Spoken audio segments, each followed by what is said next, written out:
One of the moments that I hid so far in the back of my mind was something that happened in my childhood. And I didn't really realize that it happened to me. But when I did, I was like, oh crap. This was a foundational moment in my life that I never addressed. I can remember the day I received this phone call. I was driving home from my second job, Blockbuster Video. Anybody ever heard of Blockbuster Video? I know you have. Yeah, you probably have too.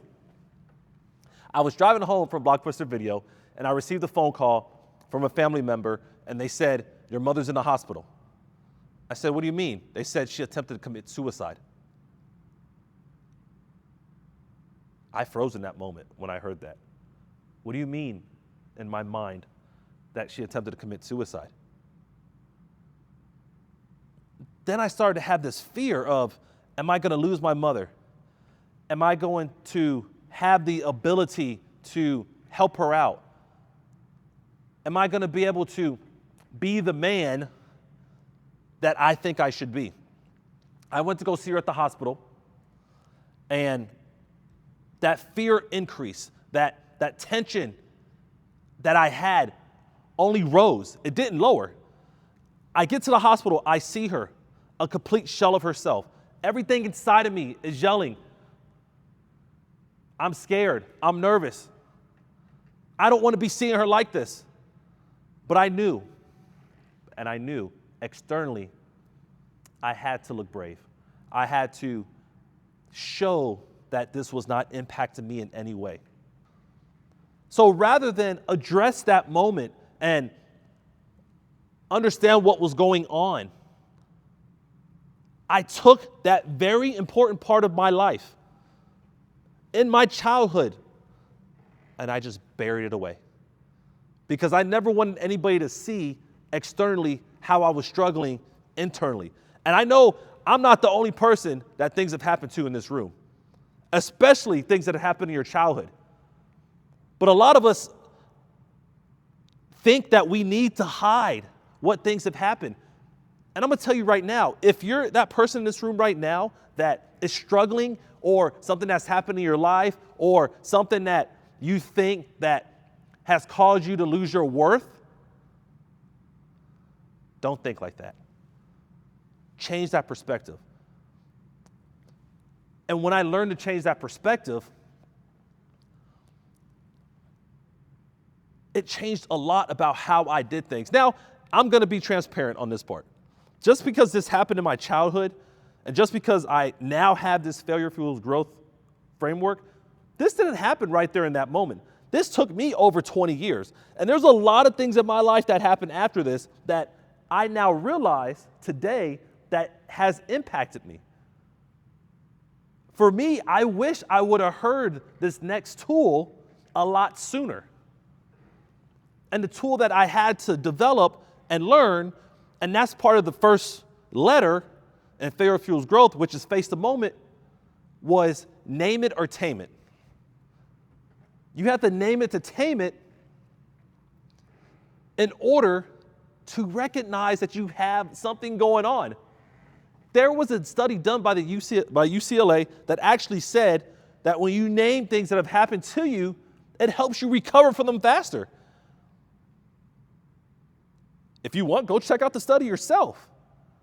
But when you see it and when you think about it, a lot of times when we hear people say, you have to at least recognize what happened to move forward, it is true.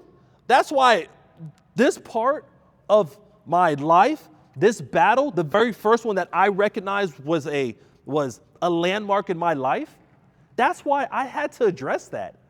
Because it was impacting me in many ways. I even wrote a book back in 2022 called Greatness Beyond the Badge.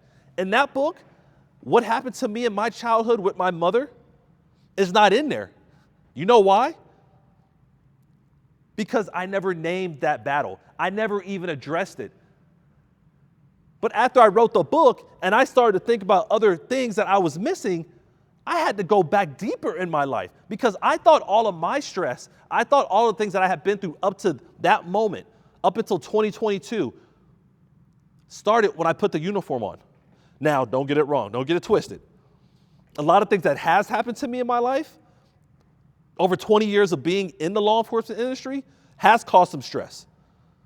Statistically, we go through 178 critical incidents throughout our career in comparison to a person that's non-law enforcement that goes through 2 or 3 critical incidents. So I have been through a few things in my life. But the one thing, one of the biggest things that had happened to me, I never named it. So how do we tie this to leadership? How do we tie this to being better? As leaders, as people that want to make an impact, as people that have others relying on us, we can never lead fully if we're not addressing the things that are going on with us. And when you're not leading yourself to understanding what's going on with yourself, it's tough for you to realize how important this particular technique is. Now, just because you name it doesn't mean it goes away. Let me be transparent with everybody in here. Just because you name it doesn't mean it goes away. But for you to move, to start the process, you have to at least know there's a problem. You have to at least know that there's a starting point that needs to be addressed. Unfortunately, like I said, I didn't always know this was a battle that I was dealing with.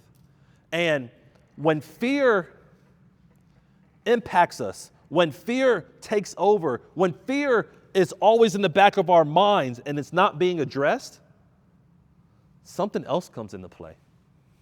Something else jumps in our mind that we don't always think about, and it's shame. Shame creeps in when we least expect it. Shame comes to the forefront because fear has never been addressed. And the reason why shame jumps in there is because we can't conquer what we're not willing to confront. I'm going to repeat this for you guys. You can't conquer what you're not willing to confront.